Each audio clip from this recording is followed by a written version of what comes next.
The announcement of a change is an event, but from that point, it turns into a journey we refer to as the transition journey. The time that journey takes place, we refer to as a transition state, which leaders have not inherently known to exist apart from current state and future state. There's a unique distinction in the transition state. And if they don't know it, they won't do it. They jeopardize the outcome they're looking for from whatever change they're trying to execute.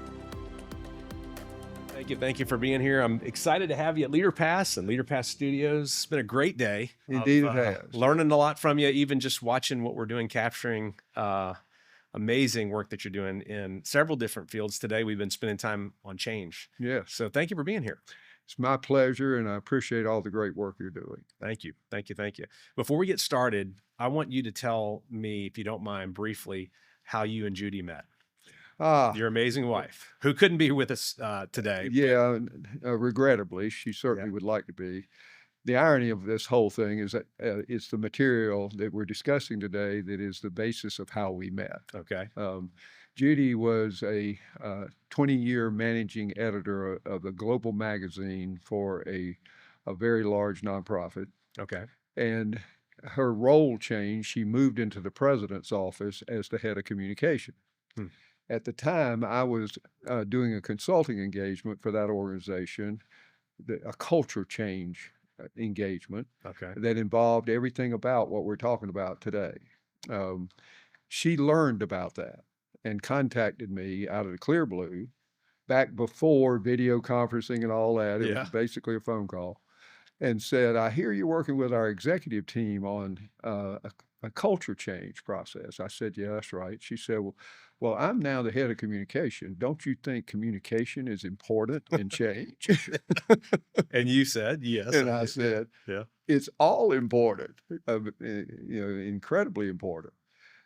She said, well, then I need to know everything about what you're doing. Here's what I didn't know, is that change she had just been through, leaving a role, a very prominent role in the ministry that she'd been in for 20 years. Wow. Was for her a dramatic change. For her personally. For her personally. She didn't share that, but I came to know about it because the information I reviewed with her so resonated with her personally, to her great surprise and benefit, that she started sharing with me about her change. Okay. And one thing led to another. And then here you are. I love that. Yeah, exactly. I love it. So she fell in love with the content and the guy that created it. I guess so. That is awesome. Yeah. She is extraordinary and wonderful woman. Well, I couldn't agree more. Yeah, that is awesome. Yeah. So we are here talking about change. Would you give just a little slice of your background too? Because I think it's very relevant for your expertise and what you're teaching. Okay. That'd be great. Well, of all things, in college, I majored in psychology.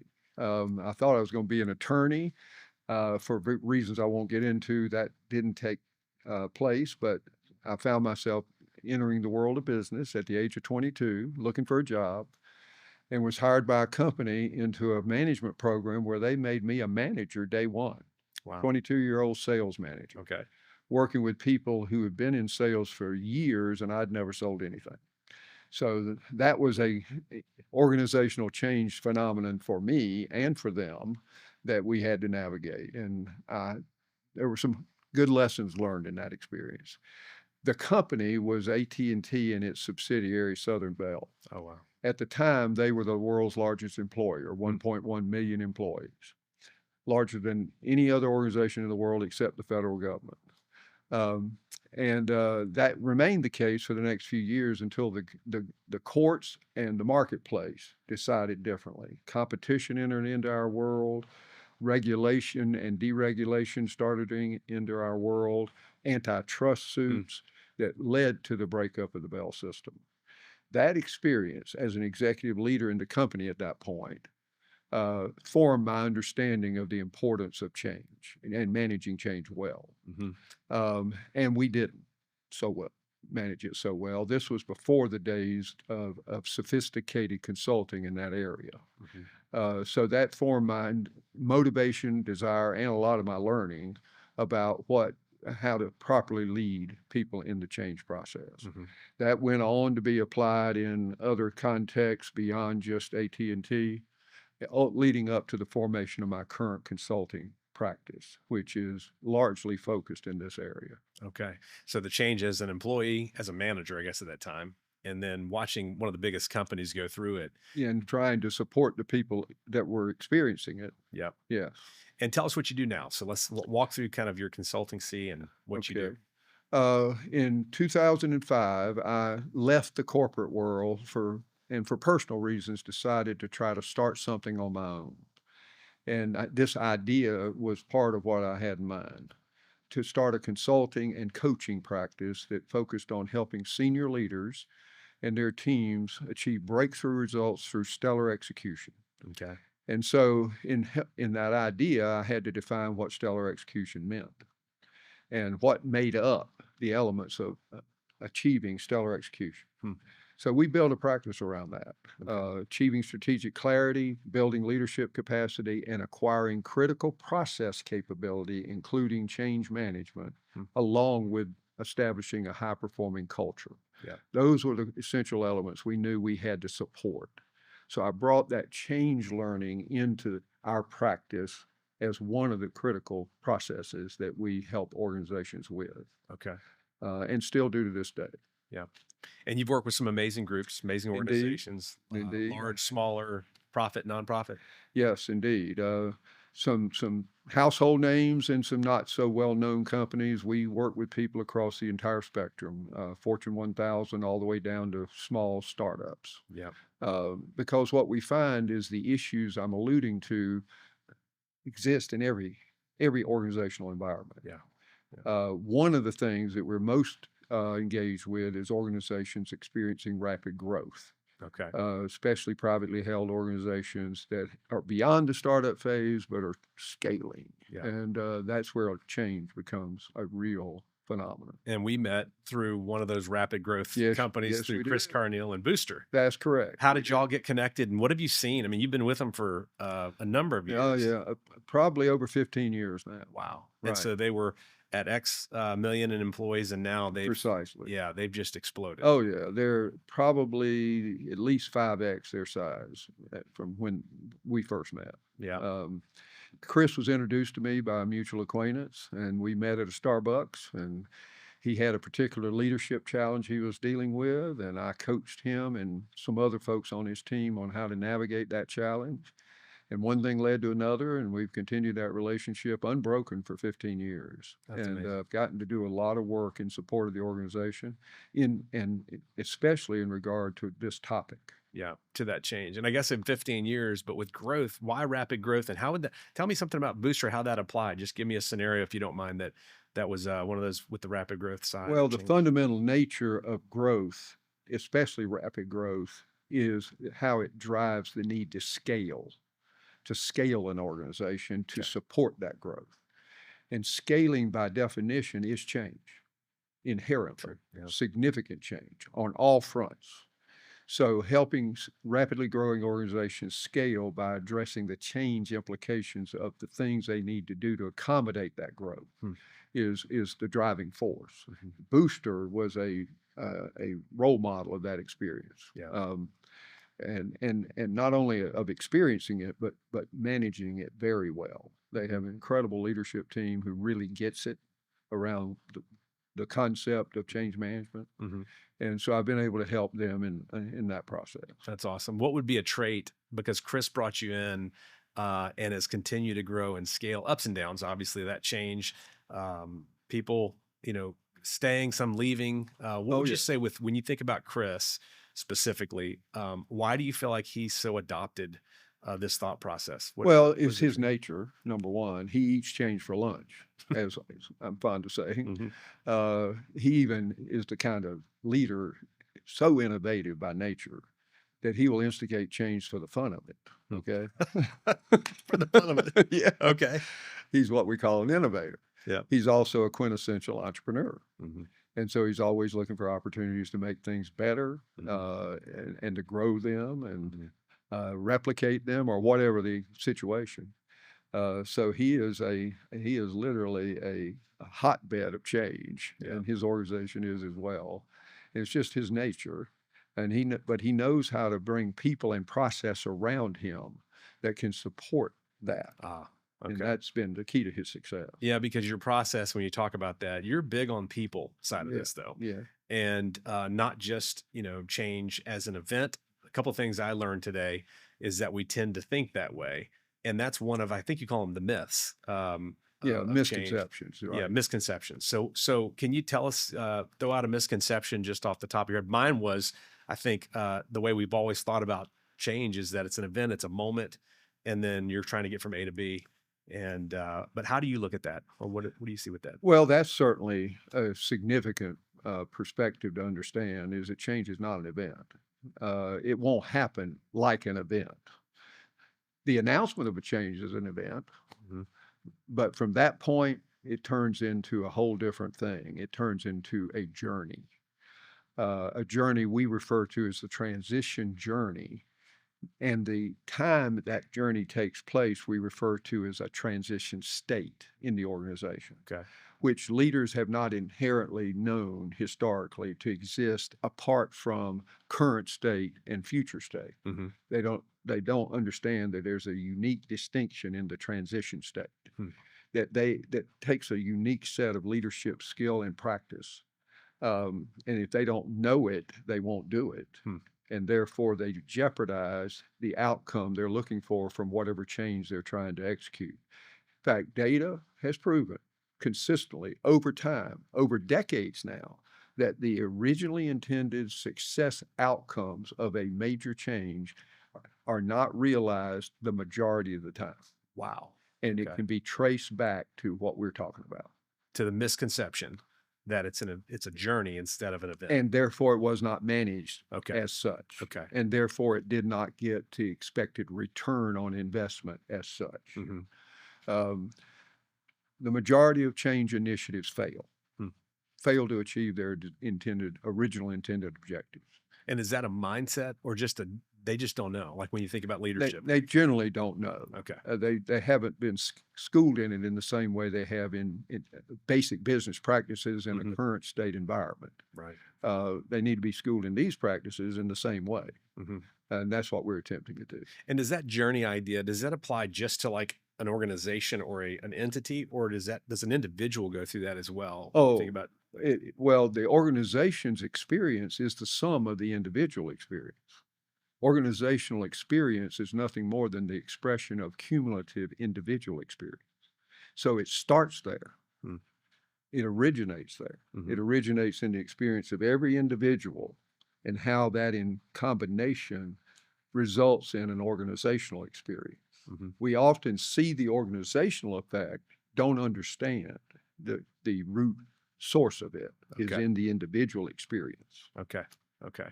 So that education or knowledge of that it exists, and then a way to get through that and understanding that. What do you see as like the biggest issue with leadership when you're entering in, and here we're going through a change or about to go through a change? What's the biggest hiccup you see with leadership besides understanding that it's a journey? Is there something that comes to mind? Yeah. There's a principle we talk about in this session called transition misalignment. Leaders who bring us in are typically the same people who made the original decision that we needed this change. Okay. They're the same people who have already calculated the benefit to the organization and to them personally in implementing this change. They are leaders who already understand and have control over their role and their future in the context of this change. Okay. And they bring us in and we try to help them understand you ain't the rest of your organization and they aren't you. Okay. Okay. Yeah. They don't have control. They were not involved in the decision. They don't understand how it's going to affect them. They're not even sure they have a future. Right. You have all of that. You're already at what we call the new beginning of the change. They're way back in the ending phase of the change. The typical senior leader does not get that. Hmm. They might intellectually immediately understand your point, but they don't think like that. Right. Right. And so helping them think in a way they typically haven't had to think, that it's about not them coming to you, Mm-hmm. but you going to them. Wow. Wow. That's probably the biggest single thing we encounter as a general theme across this topic. So, Bob, you talk a lot about the power of communication, Yeah. and there are misconceptions that go with that. And specifically, what impacted me was this once isn't enough idea. Oh, So, can okay. you talk about that and maybe give us an example of that? Well, as I said, when people first hear of change who are not in control of it, they are often affected emotionally in a way that has a how is this going to impact me personally reaction. And so when the organization tries to speak to the business reasons for the change, they're not processing that. They're not hearing that. They're looking for evidence of how this is going to affect me personally.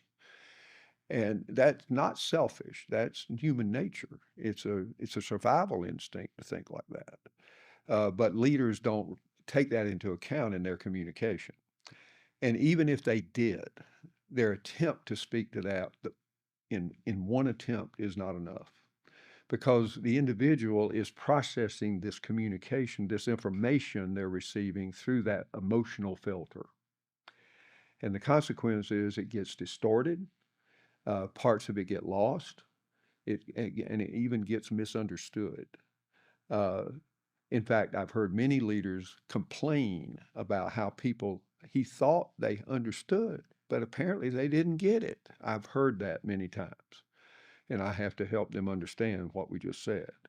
So it's a common phenomenon. So the consequence of that is you need to be very intentional and proactive about expecting to communicate the same information multiple times and in multiple different ways through multiple media options. And one of those is what we refer to as cascading communication. It's one thing for the senior leadership at the top to communicate out the message of change. Where it really takes hold is the repetition of what was presented in the context of smaller meetings, departmental meetings, team meetings, and even one-on-one meetings. And the ideal approach is for that to cascade downward naturally. So if a group of vice presidents was on the receiving end of this message, they go back and meet with their departments, their VPs of a department, they meet with their department heads and have a conversation together about how does this relate to us? What are our questions about it? How do we feel about it? And then those leaders in turn go to their teams and so on down the organization. That is a common and very effective communication strategy that satisfies the multiple times, multiple different ways requirement. So, Bob, you talk a lot about this idea of how important it is during change that people need a safety net, Yeah, and that the leaders don't just provide a safety net; they are a safety net. right. Will you talk about that? Well, it's a psychological safety net is what I'm referring to, obviously. And where does that come from? If I have that psychological need, what is the source of it? Well, it's natural that the most potentially most effective source is my authority figure, the person that I look to in authority for, frankly, my well-being in general as it relates to my employment with the organization. So, to the degree that's true, I need that person to represent certain kinds of support to me that reassures me of my safety. Now, that is not to say that a leader should make promises they can't keep. A leader should not say, oh, don't worry, this won't affect you, or your job's fine, when that may or may not be true. What's important is that that person feel like that their experience is understood, that they are not crazy for how they feel, that they personally are of value and have potential regardless of what the outcome of this change may be as it relates to them. And they need to be told as much as you can tell them about what's happening and any questions they have. Those and other behaviors coming from that authority figure, provide me that psychological safety net.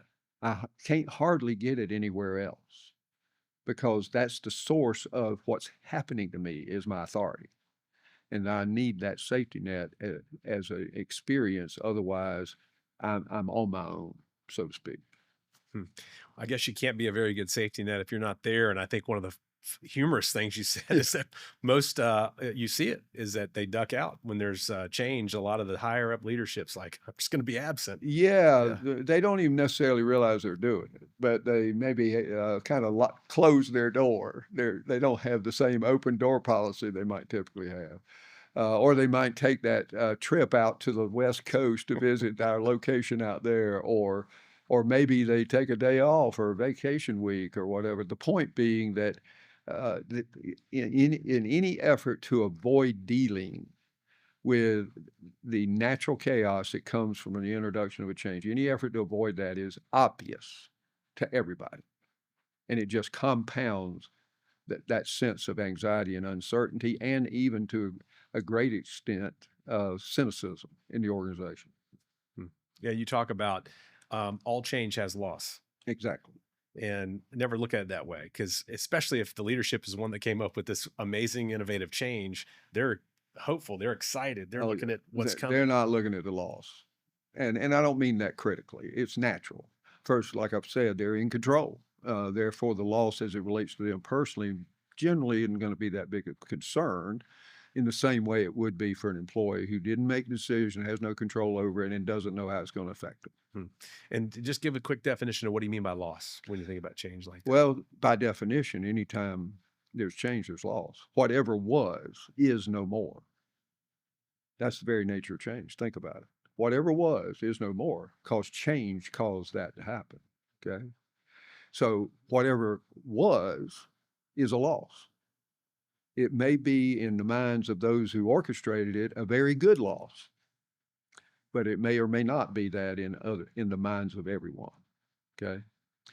And even in good change, even in change I would regard as good, I'm going to experience loss. And if I'm not conscious that that's going to occur, those emotions and the effect of them are going to sneak up on me in ways that are going to even surprise me. Yeah. My wife is considering a transition. She wants to do this in her vocation. She wants to do it. She's going to initiate it. She's already grieving the loss. And we've had that conversation this week. So we talked a little bit about loss and that you've got to acknowledge certain things. One is that there's a future and a past. So how do you juggle those things and help people through that? Well, from a leadership standpoint, that is the balancing act, and it is more of an art than a science, really. Okay. It's having the ability to, as we've acknowledged, empathize and validate people in their feelings of loss and in their need to process that with focus on what was lost, but do it in a way that gently and gradually diverts their eyes back to the future. Perhaps an example would be that if I'm sitting with you as an employee and we're processing some around that, I could shift you to that more future orientation by saying, wow, I get it. And this is going to take some time. And I want you to know we want to support you in that. Our hope in this experience is that the outcome is going to be one that's going to actually be a great opportunity for you. For example, I could envision the day when you are engaging in this way in this new role. That's my vision of your picture of success. But I'm understanding we're not there yet. But I'm holding on to that picture, and I hope you will as well. But for now, we are where we are. Something like that. So it's a balance. It's the art of Balancing those two things, yeah. trying to keep their eye on the prize, so to Mhm. speak, Mhm. of what could be as a result of this, even as we acknowledge the loss. Yeah. Which is the safety net too. A little bit of the That's part. Oh difference. yeah, Yeah. that's very much an example of a safety net. Well, man, this has been just a pleasure having you, Bob, here, and I hope we do more together. I think you having a leader pass and you having an ability to take what you know. So many people have been telling you to write a book. I know we've Oh, been yeah. talking about that, Yeah. and you're not the guy that's like excited about going to write a book. But I think this medium for you, because of your ability to communicate and to teach from experience and from just amazing content, as well as have conversation like this, I think is going to be the winner. Well, it's feeling that way for sure. And I think it's because of what you just alluded to, and that is a book is a static document that remains static from that point forward, whereas the nature of what I engage in and the way I enjoy helping people learn is in context, in the current reality of whatever the day is we're in, and that changes over time. And so having a medium like this, where I can express myself in different ways over time in meeting that need, Mhm. is better in my mind. In my mind, that's a better strategy for me, at least, than a book. It's truer to who you are It's and what you truer to do. who I am. Yep. So if people want to learn more about you or find out how to engage with you and your team, and you've got some amazing people working with you, taking this to the world, but what's the best way for them to do that?